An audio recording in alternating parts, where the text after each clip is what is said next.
아버지, 거기서 죽어주세요. 그러면 여러 사람이 살아요. 얼마나 남았어? 한 달이면 충분합니다. 지금처럼 약을 계속 투여하면 자연사로 보이게 만들 수 있어요. 그 말을 들은 순간 박 회장의 심장은 얼어붙는 것 같았고 온몸에서 피가 싹 빠져나가는 느낌이었습니다. 보험금은 얼마나 돼?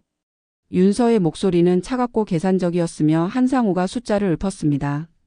사망보험금 80억에 회사 주식 가치까지 합치면 총 500억이 넘습니다. 박 회장은 떨리는 손으로 침대 옆 서랍을 열었고 10년 전에 사용하던 낡은 휴대폰을 꺼내 충전기에 꽂았습니다. 여보세요? 민석이나? 회장님? 회장님이세요? 민석아, 나 죽을 것 같다. 하나밖에 없는 피부치인 딸과 사위 그리고 믿었던 비서가 자신을 살해하려 한다는 사실을 알게 된 박 회장은 어떻게 이들의 계략에서 벗어날 수 있을까요? 오늘의 유튜브 드라마 지금 시작합니다. 아버지, 이거 드세요.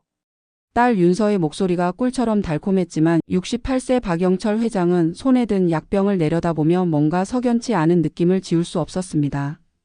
당뇨약이라고 적혀있는 흰색 병이었지만 요즘 들어 몸 상태가 점점 더 이상해지고 있었습니다. 어지럼증은 날로 심해졌고 손발에는 힘이 빠져 젓가락조차 제대로 쥘 수 없을 지경이었으며 어제 먹은 식사 메뉴조차 가물가물할 정도로 기억력이 급격히 떨어지고 있었습니다. 회장님, 아침 식사 준비됐습니다. 30년을 함께한 비서 한상우가 공손하게 허리를 굽히며 방문을 열었고 박 회장은 고개를 끄덕이며 천천히 침대에서 일어났습니다. 다리가 후들거려 벽을 짚고 간신히 거실로 나왔는데 식탁에는 성찬처럼 음식이 가득 차려져 있었습니다. 사위 정민호가 경제신문을 펼쳐보다가 고개를 들며 환하게 웃었습니다. 장인어른 편히 주무셨어요. 밝고 경쾌한 목소리였지만 박 회장은 사위의 눈빛 깊은 곳에서 뭔가 차갑고 계산적인 것을 느꼈습니다. 박 회장이 식탁에 앉아 떨리는 손으로 숟가락을 들자 국그릇이 기울어지며 국물이 흘러내릴 뻔했습니다. 어머, 아버지. 윤서가 황급히 달려와 국그릇을 받쳐들며 다정한 목소리로 말했습니다. 제가 떠드릴게요. 아버지는 그냥 편히 계시기만 하세요. 딸이 정성스럽게 국을 떠서 입에 넣어주는 모습을 보며 박 회장은 이 낯선 친절함이 언제부터 시작된 것인지 곰곰이 생각해봤습니다. 3개월 전이었습니다. 박 회장이 공장 현장 점검 중 갑자기 쓰러진 그날 말입니다. 구급차에 실려 병원에 갔고 의사는 심각한 표정으로 당뇨 합병증이 상당히 진행됐다며 철저한 관리가 필요하다고 경고했습니다. 그날 이후 모든 게 달라졌는데 윤서는 매일같이 약을 챙겨줬고 사위는 회사 업무를 대신 처리했으며 비서 한상우는 박 회장의 일거수일투족을 세심하게 관리했습니다. 처음에는 자식들의 효심에 감동했지만 시간이 갈수록 뭔가 이상하다는 느낌이 강해졌습니다. 약을 먹을수록 몸 상태는 더 나빠졌고 머리는 점점 더 멍해졌으며 말은 어눌해져서 혀가 꼬이는 일이 잦아졌습니다. 어젯밤의 일이 떠올랐습니다. 박 회장은 한밤중에 화장실을 다녀오다가 거실을 지나치게 됐는데 집 안은 불이 꺼져 있어 모두가 잠든 줄 알았습니다. 하지만 서재에서 희미한 불빛이 새어나오는 것을 발견했고 낮게 속삭이는 목소리들이 들려와 박 회장은 조심스럽게 문틈으로 안을 들여다봤습니다. 딸 윤서, 사위 정민호 그리고 비서 한상우 이 세 사람이 책상을 사이에 두고 둘러앉아 서류 뭉치를 펼쳐놓고 무언가를 논의하고 있었습니다. 얼마나 남았어? 사위의 목소리가 낮고 조급했고 비서 한상우가 서류를 넘기며 차분하게 대답했습니다. 한 달이면 충분합니다. 지금처럼 약을 계속 투여하면 자연사로 보이게 만들 수 있어요. 그 말을 들은 순간 박 회장의 심장은 얼어붙는 것 같았고 온몸에서 피가 싹 빠져나가는 느낌이었습니다. 보험금은 얼마나 돼? 윤서의 목소리는 차갑고 계산적이었으며 한상우가 숫자를 읊었습니다. 사망보험금 80억에 회사 주식 가치까지 합치면 총 500억이 넘습니다. 딸이 키득키득 웃는 소리가 들렸는데 그 웃음소리는 마치 얼음 조각이 부딪히는 것처럼 차갑고 날카로웠습니다. 박 회장은 비틀거리며 방으로 돌아와 침대에 쓰러졌고 믿을 수가 없어 몇 번이고 고개를 저었습니다. 자신이 낳아 키운 딸이었고 30년을 함께 일한 비서였으며 사위는 자신이 직접 인정해서 회사에 들인 사람이었습니다. 하지만 분명히 들었습니다. 약을 탄다는 말을, 자연사로 만든다는 말을, 500억을 나눠 갖는다는 말을요. 박 회장은 떨리는 손으로 침대 옆 서랍을 열었고 10년 전에 사용하던 낡은 휴대폰을 꺼내 충전기에 꽂았습니다. 오래된 폰이라 부팅되는데 시간이 걸렸지만 다행히 작동했고 박 회장은 기억 속에 남아있던 전화번호를 천천히 눌렀습니다. 신호음이 울렸고 한 번, 두 번, 세 번째 신호음이 지나갈 때 전화가 연결됐습니다. 여보세요? 굵고 낮은 남자 목소리가 들려왔고 박 회장은 떨리는 목소리로 물었습니다. 민석이냐? 전화기 너머로 잠시 침묵이 흐른 뒤 놀라움이 가득한 목소리가 들려왔습니다. 회장님? 회장님이세요? 강민석이었습니다. 20년 전 박 회장의 경호원으로 일했던 사람이었습니다. 당시 군인이었던 민석은 상관의 횡령 사실을 목격했다가 오히려 누명을 쓰고 군사재판에 회부될 위기에 처했었는데 박 회장이 변호사를 선임해주고 증거를 찾아내 결백을 증명해줬으며 전역 후에는 경호원으로 채용해 10년간 함께 일했습니다. 민석아, 나 죽을 것 같다. 박 회장의 목소리가 떨렸고 전화기 너머로 민석의 숨소리가 거칠어지는 것이 들렸습니다. 박 회장은 서재에서 들은 모든 것을 털어놨습니다. 매일 먹는 약에 뭔가를 타고 있다는 것을, 자연사로 위장하려 한다는 것을, 500억을 노리고 있다는 것을요. 민석이 조용히 듣더니 단호하고 결연한 목소리로 말했습니다. 회장님, 제가 지금 바로 갑니다. 절대로 다른 사람은 믿지 마시고 저만 기다리세요. 박 회장이 전화를 끊고 휴대폰을 이불 속 깊숙이 숨긴 뒤 천장을 바라보며 눈을 감았습니다. 내일부터는 완벽하게 연기해야 했습니다. 아무것도 모르는 바보처럼 행동해야 했고 약을 먹는 척하며 몰래 뱉어내야 했습니다. 살아남아야 했습니다. 저 악당들에게 복수하기 위해서라도 반드시요. 다음 날 아침 지금 이 식탁에 앉아있는 순간이었습니다. 아버지, 약 드셔야죠. 윤서가 약병을 흔들며 다정하게 웃었고 박 회장은 고개를 끄덕이며 약을 받아들었습니다. 물컵을 들어 약을 입에 넣었지만 삼키지 않고 혀 밑에 숨겼으며 물을 마시는 신용을 하며 속으로 이를 악물었습니다. 윤서가 만족스럽게 웃으며 말했습니다. 잘하셨어요, 아버지. 건강 챙기셔야 오래오래 저희랑 함께 계실 수 있잖아요. 박 회장도 덩달아 웃었습니다. 멍청한 노인처럼, 모든 걸 모르는 순진한 아버지처럼요. 하지만 속으로는 이를 갈고 있었습니다. 두고 봐라. 내가 먼저 죽는지 내가 감옥에 가는지 말이다. 일주일이 지났고 박 회장은 매일같이 완벽한 연기를 펼쳤습니다. 아침마다 윤서가 건네는 약을 입에 넣는 척하다가 화장실에 가서 변기에 뱉어냈고 일부러 비틀거리며 걷다가 벽을 짚었으며 말을 더듬거리고 같은 질문을 반복하며 치매 환자처럼 행동했습니다. 여기 어디지? 이런 말을 되풀이하자 윤서는 안쓰러운 표정을 지으며 아버지를 부축했습니다. 아버지, 집이에요. 제가 화장실 모시겠습니다. 윤서가 박 회장을 부축해 화장실로 데려가는 동안 박 회장은 일부러 더 심하게 휘청거렸고 완벽한 연기였습니다. 그 사이 강민석은 박 회장 몰래 집 안 곳곳에 초소형 카메라를 설치하고 있었습니다. 한밤중에 보안 시스템을 무력화하고 침입한 민석은 경호원 시절 익힌 기술로 거실 화병 속, 서재 책꽂이 뒤, 부엌 환풍구 안에 손톱만 한 카메라들을 숨겼습니다. 박 회장 방에는 특수 제작된 스마트워치를 놓고 갔는데 이 시계는 최신형 녹음 장치와 실시간 GPS 추적 기능 그리고 긴급 신호 발신 기능까지 탑재되어 있었습니다. 회장님, 이 시계는 절대 벗지 마시고 항상 차고 계세요. 긴급 버튼을 누르면 제 휴대폰으로 즉시 연결됩니다. 민석이 작은 목소리로 속삭였고 박 회장은 손목이 가늘어진 팔에 시계를 채웠습니다. 일주일 사이 체중이 많이 빠져서 시계줄을 가장 작게 조여도 헐렁했는데 놈들이 타는 약을 완전히 피하지 못해 몸에서 도끼가 빠지려면 아직 시간이 더 필요했습니다. 민석아, 정말 고맙다. 자네가 아니었으면 난 진짜 죽었을 거야.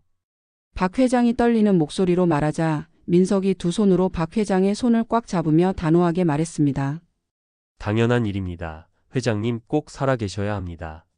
그날 오후 비서 한상우가 박 회장을 찾아와 공손하게 말했습니다. 회장님, 정기 건강검진 가실 시간입니다. 차 준비해 놨습니다. 박 회장은 순순히 고개를 끄덕이며 차에 올랐고 한상우가 운전석에 앉아 시동을 걸었습니다. 하지만 차가 향하는 방향이 평소 가던 대학병원 쪽이 아니라 반대편 산 쪽으로 향하고 있다는 것을 알아챘습니다. 상우, 병원이 이쪽이었나? 박 회장이 일부러 멍한 목소리로 물었고 한상우가 백미러로 박 회장을 보며 차갑게 대답했습니다. 요양원입니다. 회장님, 며칠만 요양하시면 됩니다. 그 눈빛에서 박 회장은 뭔가 심상치 않은 기운을 느꼈고 심장이 빠르게 뛰기 시작했습니다. 차는 점점 더 외진 산길로 접어들었고 포장도로가 끝나고 비포장 흙길이 나타났으며 양옆으로 울창한 나무들이 터널처럼 늘어서 있었습니다. 1시간쯤 달렸을까 낡고 허름한 3층 건물이 나타났는데 페인트가 벗겨져 콘크리트가 드러나 있었고 창문마다 녹슨 쇠창살이 끼워져 있었습니다. 여기가 대체 어디야? 박 회장이 불안한 목소리로 물었지만 한상우는 대답 대신 차에서 내려 뒷문을 확 열었습니다. 내리세요, 지금. 목소리가 명령조로 바뀌어 있었고 30년간 공손하던 비서의 모습은 온데간데 없이 사라져 있었습니다. 박 회장이 떨리는 다리로 차에서 내리자 손목에 스마트워치를 살짝 눌러 녹음 기능을 작동시켰습니다. 한상우가 박 회장의 팔을 거칠게 잡아 끌며 건물 안으로 들어갔는데 복도는 어둡고 습했으며 코를 찌르는 소독약 냄새와 함께 이상한 기름 냄새가 섞여 있었습니다. 3층 끝방까지 끌려간 박 회장은 좁고 음침한 방에 밀려 들어갔고 침대 하나와 낡은 의자 하나가 전부인 방이었으며 창문에는 빽빽하게 쇠창살이 박혀 있었습니다. 여기서 편히 쉬세요, 회장님. 한상우가 비웃듯 말하자 박 회장이 떨리는 목소리로 물었습니다. 언제까지 여기 있어야 하는 건가? 한상우가 씁쓸하게 웃으며 대답했습니다. 회장님, 30년 동안 정말 감사했습니다. 그동안 받은 월급 잘 썼습니다. 그 말이 무엇을 의미하는지 박 회장은 너무나 잘 알았습니다. 이것이 마지막이라는 뜻이었고 작별 인사였습니다. 쾅 문이 거칠게 닫히더니 자물쇠 돌아가는 소리가 찰칵 울렸고 박 회장은 완전히 갇혀버렸습니다. 박 회장이 황급히 창문으로 달려가 쇠창살을 잡고 있는 힘껏 흔들었지만 오래된 철창은 꿈쩍도 하지 않았습니다. 밖을 내려다보니 한상우가 차 트렁크를 열고 빨간 플라스틱 통을 꺼내고 있었는데 그것이 휘발유통이라는 것을 알아챈 순간 박 회장의 온몸에 소름이 돋았습니다. 한상우는 건물 주위를 돌며 1층 벽을 따라 현관 입구 주변에 창문 아래에 휘발유를 쭉쭉 뿌려댔습니다. 그리고 주머니에서 라이터를 꺼내 불을 붙이더니 주저없이 휘발유에 던졌습니다. 안 돼, 안 돼. 박 회장이 창문을 두드리며 소리쳤지만 화르르 하는 소리와 함께 불길이 순식간에 번져 올라갔습니다. 1층 전체가 붉은 화염에 휩싸였고 매캐한 연기가 피어오르기 시작했으며 한상우는 차에 올라타 시동을 걸었습니다. 뒤도 돌아보지 않고 차가 떠났고 먼지 날리는 산길을 따라 사라졌으며 박 회장은 문을 향해 미친 듯이 주먹으로 두드렸습니다. 살려주세요. 누구 없어요? 제발. 하지만 대답은 없었고 건물은 처음부터 사람이 살지 않는 폐건물이었으며 연기가 문틈으로 스며들기 시작했습니다. 박 회장이 창문으로 달려가 쇠창살을 잡고 온 힘을 다해 흔들었지만 소용없었고 연기는 점점 더 짙어져 눈이 따갑고 목이 타들어갔으며 격렬한 기침이 터져 나왔습니다. 콜록콜록 숨을 쉴 수가 없었고 이대로 죽는 건가 하는 절망이 밀려왔습니다. 바로 그때 손목에 스마트워치가 진동했고 민석의 목소리가 들려왔습니다. 회장님, 위치 추적 신호 받았습니다. 지금 바로 갑니다. 박 회장이 시계에 대고 있는 힘껏 외쳤습니다. 불이야. 건물에 불이 났어, 빨리. 민석의 다급한 목소리가 들려왔습니다. 알겠습니다. 회장님 조금만 버티세요. 박 회장은 화장실로 기어가 수건을 물에 적신 뒤 얼굴에 덮고 바닥에 최대한 낮게 엎드렸습니다. 연기는 위로 올라가니까 바닥이 가장 안전하다는 것을 알고 있었고 젖은 수건으로 입과 코를 막고 있는 힘껏 버텼습니다. 시간이 얼마나 흘렀는지 알 수 없었고 1분 같기도 하고 1시간 같기도 했으며 의식이 점점 희미해져 갔습니다. 그때 밖에서 쾅쾅하는 소리가 들렸고 무언가를 부수는 소리, 발소리가 계단을 쿵쿵 올라오는 소리가 들렸습니다. 회장님, 어디 계세요? 민석의 목소리였고 박 회장은 있는 힘껏 소리쳤습니다. 여기. 3층 끝방. 발소리가 가까워지더니 쾅하는 갱음과 함께 문이 박살났고 그을음과 땀으로 범벅이 된 민석이 뛰어 들어왔습니다. 민석이 박 회장을 번쩍 업어 젖은 담요로 두 사람을 덮은 뒤 불길을 뚫고 계단을 뛰어 내려갔습니다. 사방에서 화염이 타오르고 있었고 천장이 무너져 내릴 것 같았으며 민석은 있는 힘껏 달려 밖으로 뛰쳐나왔습니다. 안전한 곳에 박 회장을 내려놓은 바로 그 순간 쿠르르릉 하는 갱음과 함께 건물이 무너져 내렸고 먼지와 연기가 하늘 높이 치솟았습니다. 회장님 괜찮으세요? 민석이 박 회장을 살피며 물었고 박 회장은 격렬하게 기침을 하면서도 고개를 끄덕였습니다. 살았습니다. 민석 덕분에 살았어요. 눈물이 주르륵 흘러내렸고 그것은 안도의 눈물이자 감사의 눈물이었습니다. 민석이 박 회장을 차에 태우고 산을 내려가며 말했습니다. 회장님, 이제 본격적으로 반격할 차례입니다. 놈들이 저지른 짓을 세상에 폭로할 겁니다. 박 회장의 눈빛이 달라졌고 죽을 뻔했지만 살아남았으며 이제 복수할 시간이 다가오고 있었습니다. 민석의 차가 산속 깊은 곳에 자리한 전원주택 앞에 멈춰 섰습니다. 주변에는 다른 집이 보이지 않았고 울창한 숲에 둘러싸인 2층 목조 건물은 완벽한 은신처였으며 민석이 미리 준비해둔 안전가옥이었습니다. 회장님, 여기서 당분간 머무르시면 됩니다. 아무도 모르는 곳이에요. 민석이 박 회장을 부축해 집 안으로 들어가자 깨끗하게 정돈된 거실과 침대가 준비된 방, 그리고 생필품까지 모든 것이 갖춰져 있었습니다. 미리 다 준비해뒀구나. 박 회장이 놀란 표정으로 물었고 민석이 고개를 끄덕이며 회장님께서 위험에 처하실 거라고 예상했습니다. 그래서 일주일 전부터 이곳을 준비했어요 라고 대답했습니다. 민석이 응급 가방을 꺼내 산소 마스크를 박 회장에게 씌우며 연기를 너무 많이 마셨어요. 폐가 손상됐을 수 있으니 일단 이거 쓰시고 좀 쉬세요라고 말했습니다. 박 회장은 마스크를 통해 맑은 산소를 들이마셨고 타들어가던 폐에 시원한 공기가 채워지는 느낌이었으며 숨쉬기가 한결 편해졌습니다. 1시간쯤 휴식을 취한 후 민석이 노트북을 켜서 박 회장에게 보여줬는데 화면에는 뉴스 속보가 떠 있었고 헤드라인은 산속 폐요양원 화재, 신원 미상 1명 사망 추정이라고 쓰여 있었습니다. 기자가 현장에서 보도하고 있었는데 오늘 오후 3시경 경기도 양평군의 한 폐요양원에서 원인 불명의 화재가 발생했으며 건물이 전소되고 내부에서 신원 미상의 시신 한 구가 발견됐다고 전했습니다. 민석이 다른 뉴스 화면으로 바꿨고 이번에는 반도체 부품 제조업체 테크윈그룹 박영철 회장 실종 가족들 수색 요청이라는 헤드라인이 떴으며 화면이 바뀌더니 박 회장의 집 앞에서 딸 윤서가 기자들에게 둘러싸인 채 눈물을 흘리고 있었습니다.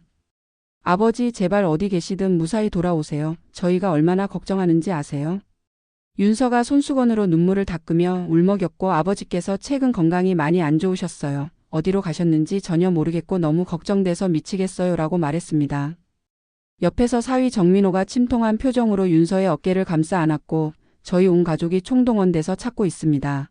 혹시 저희 장인 어른을 보신 분은 꼭 연락 주시기 바랍니다 라고 호소했습니다. 박 회장은 그 모습을 보며 비웃음을 터뜨렸고 저 거짓말쟁이들, 내가 죽기를 바라면서 저렇게 연기를 하다니라고 분노에 떨리는 목소리로 말했습니다.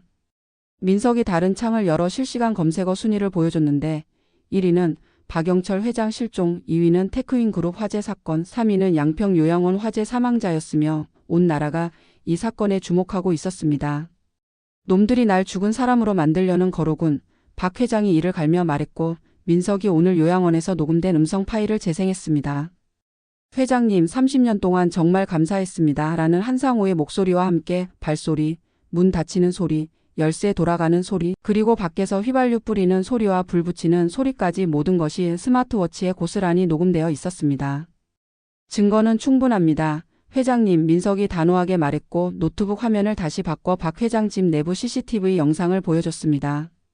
거실에 윤서와 정민호가 소파에 앉아 있었고 기자들이 모두 떠난 뒤였으며 윤서는 눈물을 뚝 그치고 거울을 꺼내 화장을 고치고 있었습니다. 정민호가 냉장고에서 샴페인을 꺼내 2개의 크리스털 잔에 가득 따랐고 하나를 윤서에게 건네며 수고 많았어. 여보 연기 정말 잘하던데? 라고 비웃듯 말했습니다. 윤서가 키득거리며 당신도 그렇잖아. 걱정하는 사위 연기 완벽했어. 이제 회사는 완전히 우리 거야. 500억이 우리 손에 들어온다고라고 흥분된 목소리로 말했습니다.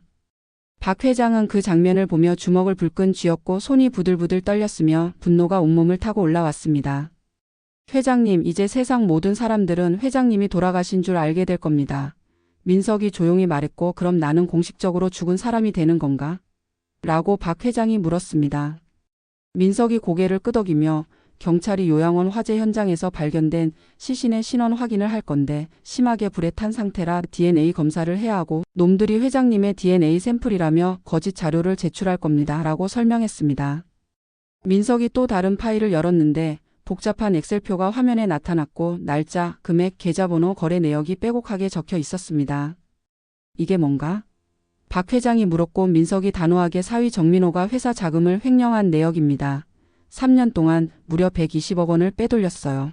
비서 한상우도 공범입니다. 둘이 짜고 회사 돈을 빼돌린 뒤 해외 계좌로 빼돌렸어요. 라고 대답했습니다. 박 회장의 입이 벌어졌고 자신이 평생 일궈온 회사를 저렇게 갉아먹고 있었다는 사실에 분노가 치밀어 올랐습니다. 민서가 주주총회가 언제지? 6월 15일입니다. 정확히 한 달 후입니다. 민석이 대답했고 박 회장이 날짜를 머릿속에 새겼습니다. 한 달이면 충분해. 증거를 더 모아. 놈들이 한 짓을 빠짐없이 기록하고 녹음하고 촬영해. 그리고 변호사를 불러 믿을 수 있는 사람으로 박 회장이 명령했고 민석이 자세를 바로 하며 알겠습니다. 제 친구 중에 검사 출신 변호사가 있는데 신뢰할 수 있는 사람입니다. 라고 대답했습니다. 박 회장이 거울 앞에 섰고 거울 속에는 낯선 사람이 비쳐 있었는데 일주일 동안 면도를 하지 않아 수염이 덥수룩하게 자랐고 머리카락은 헝클어져 있었으며 뺨은 움푹 꺼지고 눈은 깊이 들어가 있었습니다. 하지만 그 눈빛만큼은 살아있었고 불꽃처럼 타오르고 있었으며 복수의 의지로 가득 차 있었습니다. 나는 죽었어. 세상 모든 사람들이 그렇게 알고 있지. 하지만 유령은 무섭지. 죽은 줄 알았던 사람이 살아 돌아오면 그게 얼마나 무서운지 저놈들이 곧 알게 될 거야. 박 회장이 거울 속 자신을 보며 중얼거렸고 입꼬리가 천천히 올라가며 차갑게 웃었는데 그것은 복수를 다짐하는 미소였으며 한 달 후 주주총회장에서 펼쳐질 지옥의 서막이었습니다. 일주일이 지났고 박 회장은 공식적으로 사망한 사람이 됐습니다. 뉴스에서는 연일 테크윈 그룹 회장의 비극적 죽음을 다뤘고 요양원 화재 현장에서 발견된 시신이 DNA 검사 결과 박영철 회장으로 확인됐다는 속보가 나갔으며 유족들이 제출한 DNA 샘플과 일치한다는 경찰 발표가 있었습니다. 물론 그 DNA 샘플은 윤서가 조작해서 제출한 것이었고 실제 시신은 요양원 관리인으로 추정되는 신원 미상의 노숙자였지만 아무도 그 진실을 알지 못했습니다. 장례식이 성대하게 치러졌고 재계 인사들과 정치인들이 조문을 왔으며 윤서는 상주석에 앉아 눈물을 흘리며 조문객들에게 고개를 숙였습니다.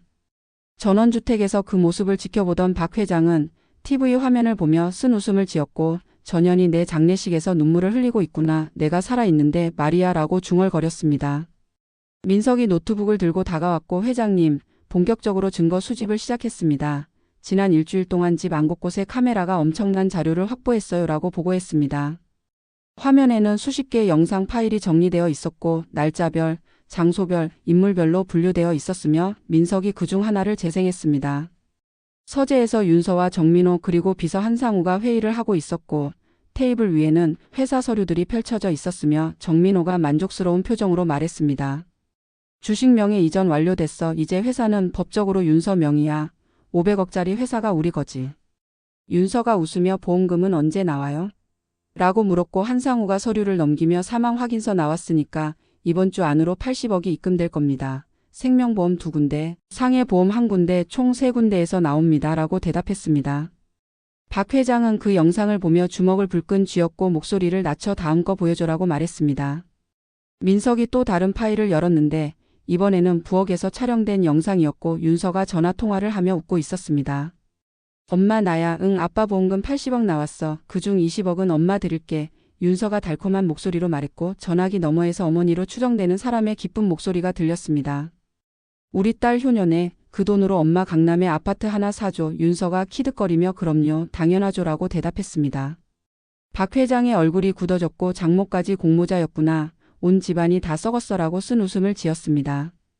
민석이 계속해서 영상들을 보여줬는데 정민호가 회사 자금을 빼돌리는 장면, 한상우가 해외 계좌로 송금하는 장면, 세 사람이 돈을 나눠 갖기로 합의하는 장면까지 모든 것이 선명하게 녹화되어 있었습니다.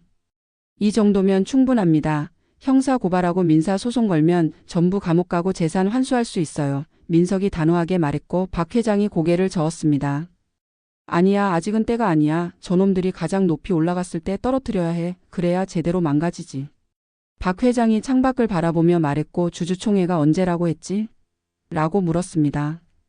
6월 15일입니다. 2주 후입니다. 민석이 대답했고 박 회장이 고개를 끄덕이며 그날 저놈들은 새로운 경영진을 발표할 거야. 윤서를 회장으로 정민호를 사장으로 앉힐 생각이겠지라고 예측했습니다. 민석이 파일을 확인하며 맞습니다. 어제 녹음된 대화에서 그런 얘기가 나왔어요 라고 확인해줬고 새 파일을 재생했습니다. 정민호의 목소리가 들렸고 주주총회에서 새 경영진 발표하고 언론에 대대적으로 홍보하자. 고인의 뜻을 이어받아 딸과 사위가 회사를 경영한다. 이런 식으로 포장하면 이미지도 좋고 주가도 오를 거야 라고 말했습니다. 윤서가 동의하며 좋아요. 그리고 그날 투자자들도 많이 부르자. 회사 확장 계획 발표하면서 투자 유치하면 돈이 더 들어올 거 아니에요 라고 제안했고 한상우가 이미 준비하고 있습니다. 주요 투자자 10명, 언론사 기자 30명 초청 명단 작성했습니다. 라고 보고했습니다. 박 회장의 눈이 빛났고 완벽하군. 투자자들과 기자들이 가득한 그 자리에서 폭로하면 되겠어. 도망갈 곳도 없고 변명할 수도 없지라고 만족스럽게 웃었습니다. 민석이 조심스럽게 물었고 회장님, 그런데 어떻게 주주총회장에 들어가실 건가요? 죽은 사람으로 알려져 있는데요. 박 회장이 턱을 쓸어내리며 생각에 잠겼습니다. 그건 변호사와 상의해야겠군. 법적으로 어떻게 처리할지 말이야. 민석아, 그 친구 변호사 언제 온다고 했나? 내일 오후에 옵니다. 서울에서 일 마무리하고 온대요. 민석이 대답했고 박 회장이 고개를 끄덕이며 좋아. 그때 전략을 짜자. 완벽한 계획이 필요해라고 말했습니다. 민석이 노트북을 덮으며 회장님, 그동안 몸 관리 잘하셔야 합니다. 주주총회 때 건강하게 나타나셔야 임팩트가 있으니까요 라고 조언했고 박 회장이 웃으며 알고 있네. 매일 산책하고 운동하고 있어. 2주 안에 완전히 회복할 거야 라고 대답했습니다. 그날 저녁 박 회장은 전원주택 주변을 천천히 걸으며 신선한 공기를 마셨고 2주 동안 약물에 도끼가 빠져나가면서 몸 상태가 많이 좋아졌으며 손발에 힘이 돌아오고 머리도 맑아졌습니다. 별이 총총한 밤하늘을 올려다보며 박 회장은 중얼거렸습니다. 조금만 더 기다려라. 윤서야, 정민호, 한상우 너희들이 가장 행복한 순간에 내가 나타날 거다. 그리고 그날이 너희들 인생 최악의 날이 될 거야. 밤바람이 불어왔고 박 회장의 결의에 찬 얼굴을 스쳐 지나갔으며 복수의 카운트다운이 시작되고 있었습니다. 다음 날 오후 검은색 세단 한 대가 전원주택 앞에 멈춰 섰습니다. 차에서 내린 사람은 40대 중반의 남자였고 단정한 정장 차림에 서류 가방을 들고 있었으며 날카로운 눈빛이 인상적이었습니다. 민석이 현관문을 열고 반갑게 맞이했고 형, 오랜만이야. 들어와라고 악수를 청했습니다. 남자가 민석의 손을 꽉 잡으며 웃었고 민석아, 정말 오랜만이네. 10년 만이지? 라고 말했습니다. 두 사람은 군 시절 함께 복무했던 동료였고 제대 후 한 명은 경호원이 됐고 한 명은 검사가 됐으며 지금은 변호사로 활동하고 있었습니다. 회장님, 제 친구 이준혁 변호사입니다. 서울중앙지검에서 10년간 경제범죄 전담 검사로 일했고 지금은 법무법인 정의를 운영하고 있습니다. 민석이 소개하자 박 회장이 천천히 일어나 손을 내밀었고 이 변호사가 정중하게 허리를 숙이며 악수를 받았습니다. 박영철 회장님 뵙게 되어 영광입니다. 민석이한테 많은 얘기를 들었습니다. 정말 큰일을 당하셨네요.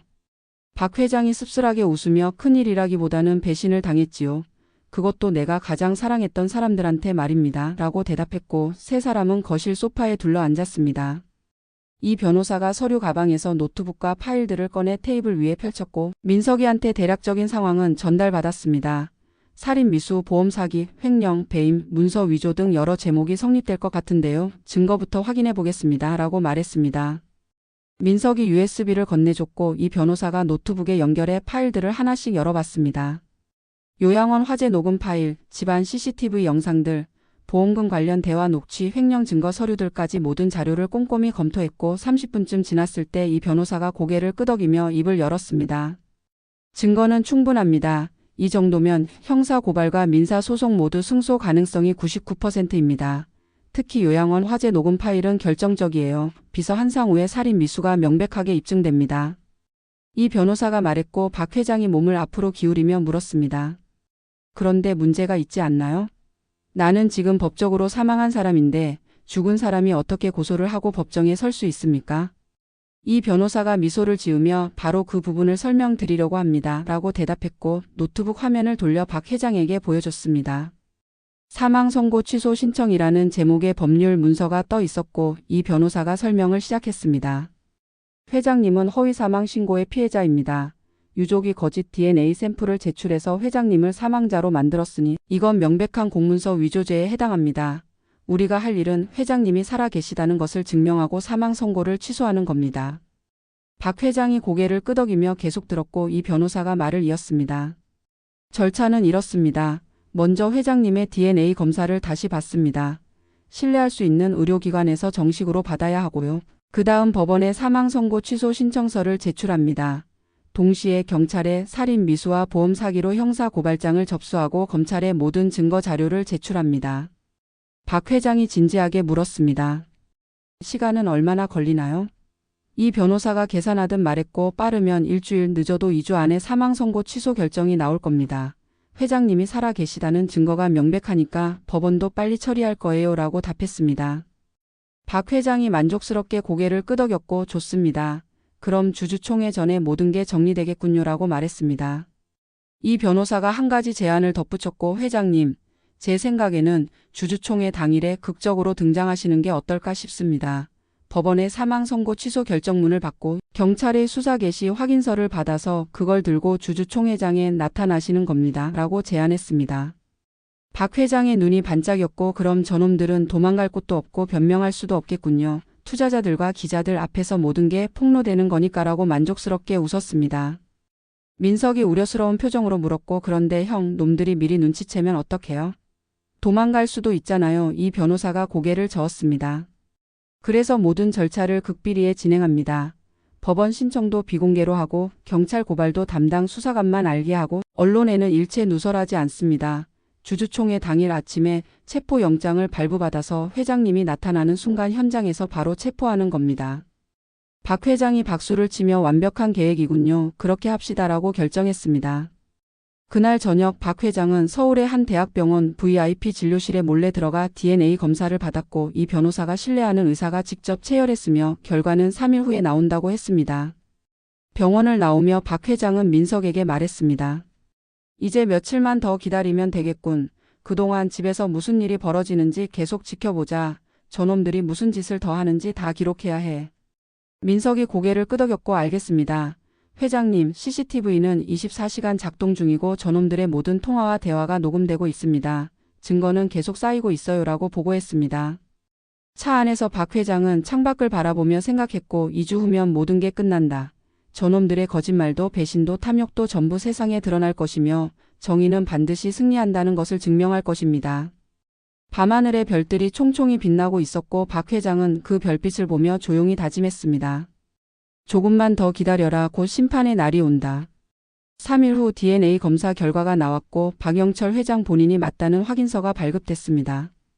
이 변호사가 즉시 법원에 사망 선고 취소 신청서를 제출했고 동시에 서울중앙경찰서에 형사고발장을 접수했으며 박윤서, 정민호, 한상우 3명을 살인미수, 보험사기, 횡령, 배임 혐의로 고발했습니다. 담당 수사관은 이 변호사의 오랜 동료였고 사건의 중대성을 즉시 파악했으며 극비리에 수사를 시작하기로 합의했습니다. 회장님, 일주일 안에 체포영장이 발부될 겁니다. 주주총회 당일 아침 영장을 받아서 현장에서 체포하면 됩니다.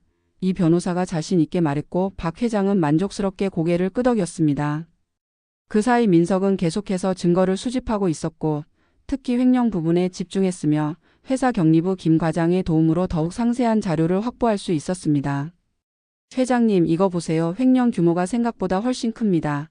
민석이 노트북을 펼쳐 보여줬고 화면에는 복잡한 자금 흐름도가 나타났습니다. 정민호와 한상우가 3년 동안 빼돌린 돈이 120억이 아니라 실제로는 180억이었고 페이퍼 컴퍼니 5곳을 만들어서 회사 자금을 빼돌렸으며 해외 계좌로 송금한 뒤 다시 국내로 들여와 부동산과 주식에 투자했습니다. 박 회장이 화면을 자세히 들여다봤고 손가락으로 하나하나 짚어가며 확인했습니다. 여기 이 계좌는 뭔가? 박 회장이 물었고 민석이 설명했습니다. 정민호 명의로 된 홍콩 계좌입니다. 여기에만 50억이 들어있어요. 회장님 모르게 빼돌린 돈이죠. 박 회장의 얼굴이 굳어졌고 50억이라니 저놈이 3년 동안 50억을 빼돌렸단 말인가? 라고 분노에 찬 목소리로 말했습니다. 민석이 다른 파일을 열었고 그리고 이건 한상우의 계좌입니다. 싱가포르에 30억, 스위스에 20억, 총 50억이 숨겨져 있어요 라고 보고했습니다. 박 회장이 주먹으로 테이블을 쾅 내리쳤고 30년을 믿었던 비서가 나를 이렇게 배신했다니 도저히 용서할 수 없어라고 분노를 터뜨렸습니다. 민석이 조심스럽게 말했고 회장님, 그리고 더 충격적인 사실이 있습니다. 윤서 사모님도 횡령에 가담했어요 라고 덧붙였습니다. 박 회장의 눈이 커졌고 윤서도? 내 딸도 회사 돈을 훔쳤다는 건가? 라고 믿을 수 없다는 표정으로 물었습니다. 민석이 또 다른 자료를 보여줬는데 윤서 명의의 명품 구매 내역이었고 3년 동안 에르메스, 샤넬, 루이비통에서 총 15억 원어치를 구매했으며 모두 회사 법인 카드로 결제됐습니다. 회장님 승인 없이 법인 카드를 사적으로 사용한 겁니다. 이것도 횡령이에요. 민석이 설명했고 박 회장은 고개를 떨구고 한동안 말이 없었습니다. 내가 저 아이를 어떻게 키웠는데 어릴 때부터 정직하게 살라고 가르쳤는데 이렇게 탐욕스러운 사람이 될 줄은 몰랐어. 박 회장의 목소리가 떨렸고 그것은 분노이자 동시에 슬픔이었습니다. 민석이 박 회장의 어깨에 손을 얹었고 회장님, 이제 감상에 젖을 때가 아닙니다. 저놈들을 반드시 처벌해야 합니다. 법의 심판을 받게 해야 해요라고 다독였습니다. 박 회장이 고개를 들었고 눈빛이 다시 단호해졌으며 그래, 자네 말이 맞네. 이제 감정을 버려야지. 저것들은 더 이상 내 가족이 아니야. 범죄자일 뿐이지라고 말했습니다. 민석이 노트북을 돌려 다른 영상을 재생했고 어젯밤에 녹화된 거예요. 꼭 보셔야 합니다. 라고 말했습니다. 화면에는 박 회장 집 거실이 나왔고 윤서, 정민호, 한상우 세 사람이 샴페인을 마시며 웃고 있었습니다. 주주총회까지 이제 일주일 남았어. 그날 우리가 공식적으로 회사 경영권을 장악하는 거야. 정민호가 샴페인 잔을 들며 말했고 윤서가 키득거리며 맞장구 쳤습니다. 투자자들한테 회사 확장 계획 발표하고 100억 투자 유치하면 그것도 우리 주머니로 들어오는 거잖아. 한상우가 서류를 펼치며 이미 투자 의향서 받은 곳이 3군데 있습니다.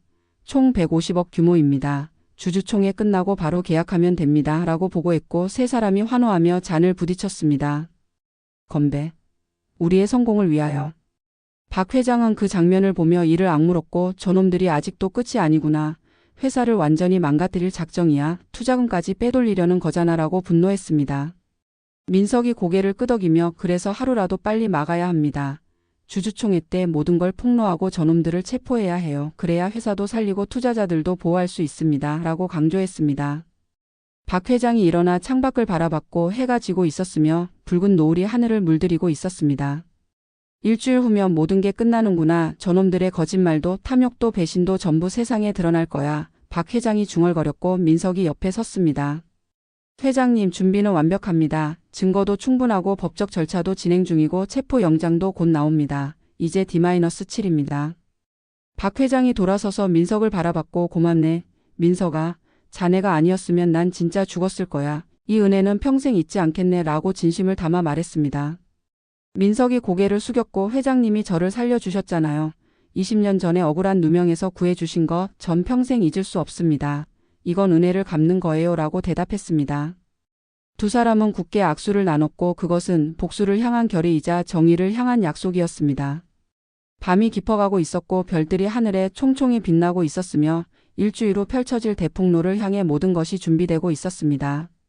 주주총회 3일 전 박 회장은 집 근처까지 몰래 찾아갔습니다. 민석이 운전하는 차는 박 회장의 집에서 200m 떨어진 골목에 멈췄고 박 회장은 뒷좌석에서 창밖을 바라보며 자신이 30년 동안 살았던 집을 응시했습니다. 3층짜리 고급 주택이었고 정원에는 장미꽃이 만발해 있었으며 차고에는 벤츠와 BMW가 나란히 주차되어 있었고 모든 것이 평온해 보였습니다. 회장님, 왜 직접 오시려고 하셨어요? 위험합니다. 민석이 걱정스럽게 물었고 박 회장은 고개를 저으며 마지막으로 보고 싶었네.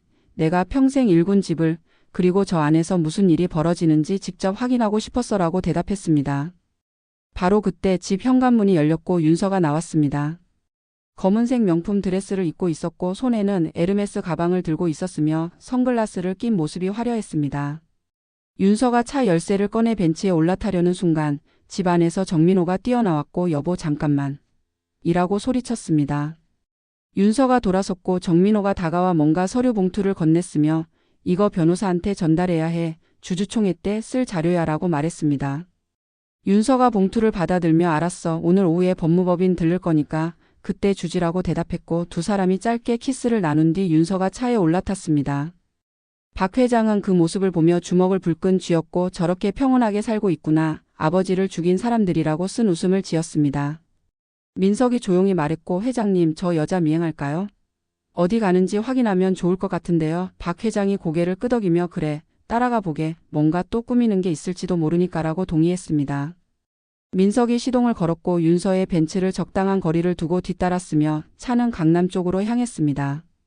30분쯤 달렸을 때 윤서의 차가 청담동의 한 고급 레스토랑 앞에 멈췄고 발레 파킹을 맡긴 뒤 레스토랑 안으로 들어갔습니다.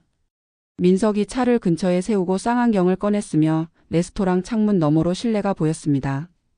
윤서가 창가 자리에 앉았고 잠시 후 중년 여성이 들어와 윤서 맞은편에 앉았는데 박 회장이 쌍안경으로 그 여성을 보는 순간 얼굴이 굳어졌습니다. 저 사람은 윤서 어머니잖아. 박 회장이 놀라며 말했고 민석이 재빨리 카메라를 꺼내 망원렌즈로 촬영하기 시작했습니다. 레스토랑 안에서 윤서와 어머니는 와인을 마시며 대화를 나누고 있었고 둘 다 환하게 웃고 있었으며 윤서가 가방에서 봉투를 꺼내 어머니에게 건넸습니다. 어머니가 봉투를 열어보더니 만족스러운 표정을 지었고 윤서의 손을 꽉 잡으며 뭔가 말했으며 두 사람이 와인잔을 부딪혔습니다. 민석이 입술을 깨물며 저것들 돈 나눠 갖는 거네요. 보험금이나 횡령한 돈을 나누는 거겠죠라고 말했고 박 회장은 고개를 떨구고 한참을 말이 없었습니다. 장모까지 공범이었구나. 우리 집안이 이렇게 썩었을 줄은 몰랐어. 박 회장의 목소리가 떨렸고 그것은 분노보다는 깊은 슬픔에 가까웠습니다. 1시간쯤 지났을 때 윤서와 어머니가 레스토랑을 나왔고 포옹을 나눈 뒤 각자의 차로 향했으며 윤서가 차에 올라타 어디론가 전화를 걸었습니다. 민석이 재빨리 노트북을 켜서 윤서의 통화 내용을 확인했는데 집 전화기에 설치한 도청 장치가 휴대폰까지 연동되어 있었고 윤서의 목소리가 스피커로 흘러나왔습니다. 여보, 나야 엄마한테 20억 전달했어. 통장으로 입금하면 추적당할까봐 현금으로 줬어. 윤서가 말했고 전화 너머로 정민호의 목소리가 들렸습니다. 잘했어. 그리고 주주총회 끝나면 우리도 해외로 나가자. 홍콩이나 싱가포르로 거기서 편하게 살면 되잖아. 윤서가 키득거리며 좋아. 회사는 전문 경영인 시켜서 돌리고 우리는 해외에서 배당금만 받으면 되는 거지. 라고 대답했고 정민호가 그렇지 완벽한 계획이야 라고 동의했습니다. 통화가 끊어졌고 차 안은 무거운 침묵에 휩싸였습니다. 박 회장은 눈을 감고 깊게 숨을 들이쉬었고 주먹을 쥐었다 폈다를 반복하며 감정을 추스렸습니다. 민석이 조심스럽게 물었고 회장님 괜찮으세요? 라고 말했습니다. 박 회장이 눈을 뜨며 대답했고 괜찮네. 이제 더 이상 슬프지 않아. 저것들은 내 가족이 아니야. 그냥 범죄자일 뿐이지. 감정을 버렸네라고 단호하게 말했습니다. 민석이 고개를 끄덕이며 회장님 이제 집으로 돌아가시죠. 주주총회까지 3일 남았습니다. 몸 관리 잘하셔야 해요라고 조언했고 박 회장이 동의했습니다. 차가 전원주택으로 향하는 동안 박 회장은 창밖을 바라보며 생각에 잠겼습니다. 30년 전 윤서가 태어났을 때가 떠올랐고 작고 빨갛던 아기였으며 박 회장은 그 작은 생명을 품에 안고 평생 지켜주겠다고 다짐했습니다. 유치원 입학식 때, 초등학교 운동회 때, 대학교 졸업식 때, 결혼식 날까지 모든 순간이 주마등처럼 스쳐 지나갔고 박 회장의 눈가가 촉촉해졌습니다. 하지만 곧 눈물을 닦아내고 고개를 저었으며 그 아이는 이미 죽었어. 내가 사랑했던 딸은 없어. 지금 저기 있는 건 괴물일 뿐이야 라고 스스로에게 말했습니다. 전원주택에 도착했을 때 이 변호사가 기다리고 있었고 중요한 소식을 들고 왔습니다. 회장님 체포영장 발부됐습니다. 주주총회 당일 오전 9시에 집행됩니다. 주주총회는 오전 10시니까 완벽한 타이밍이죠. 박 회장이 만족스럽게 고개를 끄덕였고 좋습니다. 이제 모든 준비가 끝났군요. 3일 후에 저놈들은 인생 최악의 날을 맞이할 겁니다. 라고 선언했습니다. 밤이 깊어갔고 박 회장은 홀로 베란다에 서서 별을 바라봤으며 윤서야, 내가 선택한 길이야. 이제 그 대가를 치러야 해라고 조용히 중얼거렸고 차가운 밤바람이 불어왔습니다. 6월 15일 주주총회 당일 아침이 밝았습니다. 박 회장은 새벽 5시에 일어나 샤워를 하고 정장을 차려입었으며 거울 앞에 섰습니다. 한 달 만에 보는 자신의 모습은 많이 달라져 있었고 수염을 깔끔하게 정리했으며 머리카락도 단정하게 빗었고 체중은 5kg 빠졌지만 눈빛은 그 어느 때보다 날카로웠습니다. 회장님 준비되셨습니까? 민석이 방문을 두드리며 물었고 박 회장이 문을 열며 대답했습니다. 준비됐네. 오늘이 바로 그날이야. 한 개월 동안 기다렸던 날 말이네. 거실에는 이 변호사가 서류 가방을 들고 기다리고 있었고 법원의 사망 선고 취소 결정문, 경찰의 체포영장, 검찰의 수사 개시 확인서, 그리고 모든 증거 자료가 완벽하게 준비되어 있었습니다. 회장님, 경찰은 오전 9시에 대구로 출동합니다. 윤서와 정민호, 한상우 3명을 현장에서 체포할 겁니다. 주주총회는 10시니까. 우리는 9시 50분쯤 도착하면 됩니다. 이 변호사가 일정을 설명했고 박 회장이 고개를 끄덕였습니다. 완벽하군. 저놈들이 체포된 직후에 내가 나타나는 거지. 상상만 해도 통쾌하네. 오전 8시 30분 박 회장의 집 앞에는 경찰 차량 3대가 조용히 도착했습니다. 형사복을 입은 수사관 6명이 내렸고 담당 수사관이 체포영장을 확인한 뒤 초인종을 눌렀습니다. 집 안에서는 윤서가 주주총회 준비로 분주했고 헤어 디자이너와 메이크업 아티스트를 불러 성대하게 준비하고 있었으며 오늘은 자신이 공식적으로 회장이 되는 날이라고 생각하며 들떠 있었습니다. 딩동 초인종 소리가 울렸고 윤서가 짜증스럽게 누구세요? 라고 인터폰으로 물었습니다. 서울중앙경찰서입니다. 문 열어주시겠습니까? 수사관의 차분한 목소리가 들렸고 윤서의 얼굴이 순간 굳어졌으며 경찰이요? 무슨 일로요? 라고 당황한 목소리로 물었습니다. 박윤서 씨, 정민호 씨, 한상호 씨 계십니까? 체포영장 집행하러 왔습니다. 수사관이 단호하게 말했고 윤서의 얼굴에서 피가 쑥 빠졌습니다. 체포영장이라고요? 무슨 소리예요? 윤서가 비명에 가까운 목소리로 소리쳤지만 수사관들은 이미 문을 열고 들어오고 있었고 집사가 문을 열어준 것입니다. 수사관들이 거실로 들어왔고 윤서는 드레스를 입은 채로 소파에서 벌떡 일어났으며 정민호가 서재에서 뛰어나왔습니다. 박윤서 씨, 정민호 씨 두 분을 붙인 박영철 회장에 대한 살인 미수, 보험 사기, 횡령, 배임 혐의로 긴급 체포합니다. 수사관이 체포영장을 내보이며 선언했고 윤서가 비틀거리며 소파에 주저앉았습니다. 말도 안 돼. 아버지는 돌아가셨어. 화재 사고로 돌아가셨다고요. 윤서가 울부짖었지만 수사관은 냉정하게 대답했습니다. 박영철 회장은 살아계십니다. 당신들이 제출한 DNA 샘플은 조작된 것이고 화재 현장의 시신은 다른 사람입니다. 모든 증거를 확보했습니다. 정민호가 뒤로 물러서며 손을 내저었고 이건 오해입니다. 우리는 아무것도 하지 않았어요 라고 변명했지만 수사관들이 다가와 수갑을 채웠습니다. 찰칵 차가운 금속 소리가 울렸고 윤서의 손목에 정민호의 손목에 수갑이 채워졌으며 바로 그때 비서 한상우가 2층에서 내려오다가 경찰을 보고 얼어붙었습니다. 한상우 씨도 같은 혐의로 체포합니다. 수사관이 말했고 한상우는 도망치려 했지만 이미 계단 아래에 수사관 2명이 대기하고 있었으며 순식간에 제압당하고 수갑이 채워졌습니다. 세 사람이 경찰차에 실려 끌려가는 모습을 이웃들이 지켜봤고 휴대폰으로 촬영하기 시작했으며 SNS에는 실시간으로 속보가 퍼져나가기 시작했습니다. 오전 9시 50분 테크윈그룹 본사 대회실에는 이미 200명이 넘는 사람들이 모여 있었습니다. 주주 150명, 투자자 30명, 언론사 기자 20명이 자리를 가득 채웠고 모두가 새로운 경영진 발표를 기다리고 있었으며 무대 위에는 테크윈그룹 정기 주주총회라는 현수막이 걸려 있었습니다. 사람들은 웅성거리며 수군거렸고 회장님 딸이 경영을 맡는다며 젊은데 잘할 수 있을까? 사위도 경영 경험이 있다던데 같은 대화가 오갔습니다. 바로 그때 회의실 뒤쪽 문이 열렸고 박영철 회장이 걸어 들어왔습니다. 민석과 이 변호사가 양옆에서 호위했고 박 회장은 당당하게 천천히 중앙복도를 걸어 내려갔으며 첫 번째 사람이 박 회장을 알아봤습니다. 저 사람. 박 회장 아니야? 두 번째, 세 번째 사람들이 고개를 돌리기 시작했고 웅성거림이 점점 커졌으며 저게 어떻게 가능해? 박 회장님은 돌아가셨잖아. 유령이야 뭐야? 놀라움과 혼란이 회의실을 가득 채웠습니다. 박 회장이 무대 계단을 올라 마이크 앞에 섰고 조명이 그를 비췄으며 200명의 시선이 모두 그에게 집중됐습니다. 박 회장이 마이크를 잡고 천천히 입을 열었고 그 목소리는 분명하고 힘찼으며 회의실 전체에 울려 퍼졌습니다. 신사숙녀 여러분, 저는 박영철입니다. 죽었다고 알려진 테크윈그룹의 회장입니다. 회의실이 순간 정적에 휩싸였고 숨소리조차 들리지 않았으며 모두가 믿을 수 없다는 표정으로 박 회장을 바라봤습니다. 카메라 플래시가 터지기 시작했고 찰칵 기자들이 미친 듯이 셔터를 눌렀으며 역사적인 순간이 기록되고 있었습니다. 오늘 이 자리에서 저는 여러분께 충격적인 진실을 밝히려고 합니다. 제 딸과 사위 그리고 비서가 어떻게 저를 죽이려 했는지, 어떻게 회사 돈을 횡령했는지 그 모든 진실을 말씀드리겠습니다. 박 회장의 선언이 끝나자 회의실은 폭발적인 소란에 휩싸였고 복수의 막이 마침내 올랐습니다. 박 회장이 리모컨을 들어 무대 뒤 대형 스크린을 켰습니다. 화면이 밝아지자 회의실의 모든 시선이 스크린으로 향했고 박 회장은 침착하게 설명을 시작했습니다. 여러분, 한 달 전 제가 실종됐다는 뉴스를 기억하실 겁니다. 그리고 요양원 화재로 사망했다고 발표됐죠. 하지만 그것은 모두 거짓이었습니다.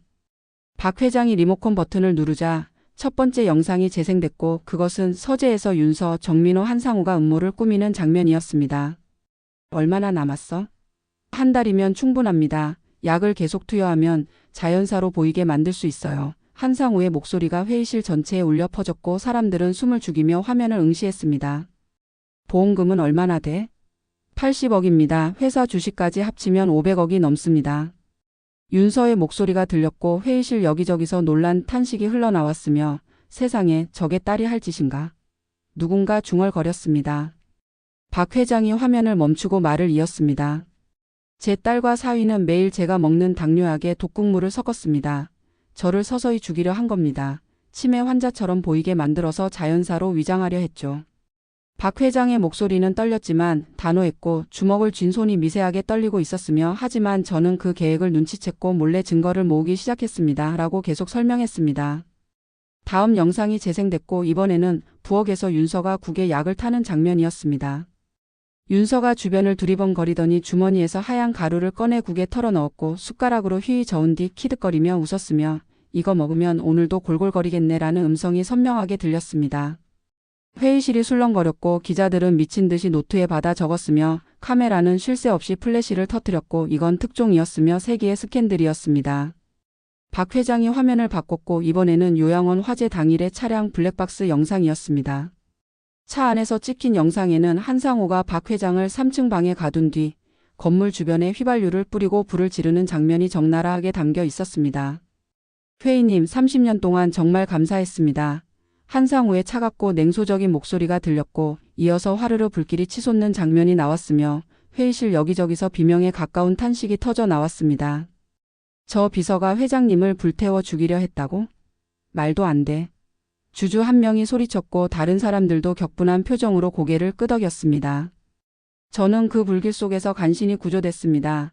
제 옛 경호원이 GPS 추적으로 위치를 파악하고 달려와 저를 구해줬죠. 박 회장이 민석을 가리켰고 민석이 자리에서 일어나 고개를 숙였으며 회의실에서 박수가 터져 나왔습니다. 박 회장이 손을 들어 정숙을 요청했고 계속해서 말을 이었습니다. 하지만 이게 끝이 아닙니다. 제 사위와 비서는 3년 동안 회사 돈 180억 원을 횡령했습니다. 페이퍼 컴퍼니를 만들어 자금을 빼돌렸고 해외 계좌로 송금했으며 저 몰래 부동산과 주식에 투자했습니다. 새로운 화면이 떴고 복잡한 자금 흐름도가 나타났으며 정민호와 한상우의 해외 계좌 내역, 부동산 구매 기록, 주식 거래 내역이 상세하게 표시됐습니다. 홍콩 계좌에 50억, 싱가포르 계좌에 30억, 스위스 계좌에 20억, 이 모든 돈이 우리 회사 돈입니다. 박 회장이 하나하나 짚어가며 설명했고 주주들의 얼굴이 분노로 붉어졌으며 우리 배당금을 저렇게 훔쳐간 거야. 용서할 수 없어. 한 주주가 벌떡 일어나 소리쳤고 다른 주주들도 동조하며 야유를 보냈습니다. 박 회장이 마지막 영상을 재생했고 그것은 불과 며칠 전 윤서와 정민호가 샴페인을 마시며 해외 도피를 계획하는 장면이었습니다. 주주총회 끝나면 우리 해외로 나가자. 홍콩이나 싱가포르로 회사는 전문 경영인 시켜서 돌리고 우리는 배당금만 받으면 되는 거지. 정민호의 목소리가 들렸고 윤서가 키득거리며 웃는 소리가 이어졌습니다. 회의실이 폭발했고 주주들이 일제히 일어나 분노를 터뜨렸으며 저런 도둑놈들. 감옥에 보내야 해. 재산 전부 환수해야 한다. 고함이 사방에서 터져 나왔습니다. 박 회장이 양손을 들어 진정을 요청했고 천천히 회의실이 조용해졌으며 박 회장이 마지막 말을 시작했습니다. 여러분, 저는 오늘 아침 법원으로부터 사망 선고 취소 결정문을 받았습니다. 저는 법적으로 살아있는 사람이며 테크인 그룹의 정당한 회장입니다. 박 회장이 서류를 들어보였고 이 변호사가 무대로 올라와 서류를 확인시켜줬으며 그리고 경찰은 오늘 아침 9시에 제 딸과 사위 그리고 비서를 체포했습니다. 라고 선언했습니다. 회의실이 다시 한번 술렁거렸고 기자들이 질문을 쏟아냈으며 회장님, 지금 기분이 어떠신가요? 따님을 용서하실 건가요? 회사 경영은 어떻게 하실 계획이신가요? 마이크가 사방에서 들이밀어졌습니다. 박 회장이 심호흡을 하고 대답했습니다. 제 딸을 용서할 수 있을지 모르겠습니다. 하지만 법이 판단할 것입니다. 저는 개인적 감정을 버리고 회사를 정상화하는 데 집중하겠습니다. 횡령된 자금을 모두 회수하고 투명한 경영으로 주주 여러분의 신뢰를 회복하겠습니다. 박 회장의 목소리는 흔들림 없이 단호했고 주주들이 기립 박수를 보냈으며 회의실이 우레와 같은 박수 소리로 가득 찼습니다. 진실이 승리한 순간이었고 정의가 실현되는 순간이었으며 박영철 회장의 복수가 완성되는 순간이었습니다. 3개월이 흘렀고 가을이 깊어지고 있었습니다. 서울중앙지방법원 대법정에는 방청객들이 가득 차 있었고 재판장이 판결문을 낭독하기 시작했으며 긴장감이 법정을 가득 채웠습니다. 피고인 박윤서 살인 미수 보험 사기 횡령 혐의로 징역 15년을 선고합니다. 피고인 정민호 동일 혐의로 징역 18년을 선고하며 피고인 한상우 살인 미수 및 방화 혐의로 징역 20년을 선고합니다. 판사의 목소리가 울려 퍼졌고 방청석에서 탄식이 흘러나왔으며 윤서는 피고인석에서 고개를 떨군 채 눈물을 흘렸지만 아무도 동정하지 않았습니다. 박 회장은 방청석 맨 뒷자리에 조용히 앉아 그 모습을 지켜봤고 감정의 동요 없이 담담한 표정이었으며 이제 모든 게 끝났다는 안도감이 느껴졌습니다. 법정을 나서며 박 회장은 기다리고 있던 기자들에게 짧은 소감을 전했습니다. 법이 정의를 실현했습니다. 개인적으로는 슬픈 일이지만 사회 정의를 위해서는 필요한 판결이었다고 생각합니다. 이제 저는 회사 정상화에 전념하겠습니다. 박 회장의 말이 끝나자 기자들이 질문을 쏟아냈지만 민석이 박 회장을 호위하며 차로 안내했고 두 사람은 조용히 법원을 빠져나왔습니다. 차 안에서 박 회장은 창밖을 바라보며 깊은 한숨을 내쉬었고 민석이 조심스럽게 물었습니다. 회장님 괜찮으세요? 박 회장이 고개를 끄덕이며 대답했습니다. 괜찮네. 이제 정말 끝났으니까 슬프지만 이게 맞는 길이야. 테크윈 그룹은 빠르게 정상화되고 있었고 횡령된 180억 원은 대부분 회수됐으며 해외 계좌의 자금도 동결 조치가 내려져 돌려받을 수 있었습니다. 박 회장은 투명 경영을 선언했고 외부 감사를 강화했으며 주주들의 신뢰를 회복하기 위해 배당금을 대폭 인상했고 회사 주가는 사건 전보다 오히려 30% 상승했습니다. 언론은 박 회장을 부활한 경영인, 정의를 실현한 아버지라고 불렀고 그의 이야기는 드라마와 다큐멘터리로 제작됐으며 전국적으로 큰 반향을 일으켰습니다. 어느 토요일 오후 박 회장은 회사 공장을 방문했습니다. 생산 라인을 돌아보며 직원들과 악수를 나눴고 현장 노동자들의 이야기를 경청했으며 점심시간에는 구내식당에서 직원들과 함께 식사를 했습니다. 회장님, 저희랑 같이 드시는 거 처음이에요. 한 직원이 놀라며 말했고 박 회장이 웃으며 대답했습니다. 앞으로 자주 올 겁니다. 여러분이 있어야 회사가 돌아가는 거니까요. 여러분이 진짜 주인입니다. 직원들이 감동한 표정으로 박수를 쳤고 박 회장은 그들과 함께 밥을 먹으며 이야기를 나눴으며 이것이 진정한 가족이라는 생각이 들었습니다. 식사 후 박 회장은 민석과 함께 공장 뒤편 작은 정원을 산책했습니다. 단풍이 붉게 물들어 있었고 가을 햇살이 따스했으며 두 사람은 나란히 걸으며 대화를 나눴습니다. 민석아, 자네 덕분에 내가 살았네. 정말 고맙네. 박 회장이 진심을 담아 말했고 민석이 고개를 저었습니다. 회장님이 저를 먼저 살려주셨잖아요. 20년 전에 누명 벗겨주지 않으셨으면 전 지금 어떻게 됐을지 몰라요. 제가 해야 할 일을 한 겁니다. 박 회장이 민석의 어깨를 토닥이며 자네는 이제 내 가족이야. 혈육보다 더 소중한 가족이지라고 말했고 민석의 눈시울이 붉어졌습니다. 저녁 무렵 박 회장은 회사 임원들과 주요 직원 10명을 초대해 저녁 식사 자리를 마련했습니다. 호텔 연회장이 아닌 회사 구내식당을 특별히 꾸며서 준비했고 화려하지 않지만 따뜻한 분위기였으며 박 회장이 자리에서 일어나 건배사를 했습니다. 여러분, 지난 3개월은 제 인생에서 가장 힘든 시간이었습니다. 하지만 동시에 가장 값진 교훈을 얻은 시간이기도 했습니다. 혈연이 가족을 만드는 게 아니라 마음이 가족을 만든다는 것을 배웠습니다. 박 회장의 목소리가 떨렸고 여러분 모두가 제 진짜 가족입니다. 앞으로 이 회사를 함께 키워나갑시다라고 말을 이었습니다. 우레와 같은 박수가 터져나왔고 누군가 건배를 외쳤으며 모두가 잔을 높이 들어 부딪혔습니다. 식사가 끝난 후 박 회장은 경리부 김 과장을 따로 불렀고 과장님이 횡령 자료를 제공해 주지 않았으면 저놈들을 잡을 수 없었을 겁니다. 정말 감사합니다. 라고 말했습니다. 김 과장이 손을 내저으며 당연한 일을 했을 뿐입니다. 회장님, 회사를 지키는 게 제 의무니까요. 라고 대답했고 박 회장이 봉투 하나를 건넸습니다. 이건 보너스입니다. 꼭 받아주세요. 과장님의 용기에 보답하고 싶습니다. 김 과장이 감동한 표정으로 봉투를 받았고 두 사람은 굳게 악수를 나눴습니다. 밤이 깊어가고 하나둘 사람들이 떠났으며 박 회장은 민석 이 변호사와 함께 마지막까지 남아 차를 마셨습니다. 회장님, 이제 정말 평화가 찾아온 것 같습니다. 이 변호사가 웃으며 말했고 박 회장이 고개를 끄덕였습니다. 그래, 이제 지난 일은 잊고 앞으로 나아가야지. 회사도 키우고 직원들도 잘 챙기고 그게 내가 할 일이야. 민석이 찻잔을 들며 회장님의 새로운 시작을 위하여라고 말했고 세 사람이 찻잔을 부딪혔으며 따뜻한 웃음이 번졌습니다. 그날 밤 박 회장은 혼자 사무실에 남아 창밖을 바라봤습니다. 서울의 야경이 반짝이고 있었고 수많은 불빛이 도시를 밝히고 있었으며 그 불빛 하나하나가 누군가의 삶이고 이야기라는 생각이 들었습니다. 박 회장은 지갑에서 낡은 사진 한 장을 꺼냈고 그것은 윤서가 5살 때 찍은 사진이었으며 아빠 손을 잡고 환하게 웃고 있는 모습이었습니다. 한동안 사진을 바라보던 박 회장이 조용히 중얼거렸습니다. 윤서야, 내가 저 웃던 아이로 남아 있었으면 좋았을 텐데 하지만 이제 보내줘야겠구나. 박 회장이 사진을 서랍 깊숙이 넣고 닫았으며 과거를 정리하는 순간이었습니다. 창밖으로 첫눈이 내리기 시작했고 하얀 눈송이가 천천히 떨어지며 세상을 덮어가고 있었으며 새로운 계절이 시작되고 있었습니다. 박 회장은 미소를 지으며 중얼거렸습니다. 이제 진짜 새로운 시작이야. 진짜 가족들과 함께. 본 영상은 AI 기술을 활용하여 제작된 창작 스토리입니다. 등장인물과 사건은 모두 허구이며 실제와 무관합니다.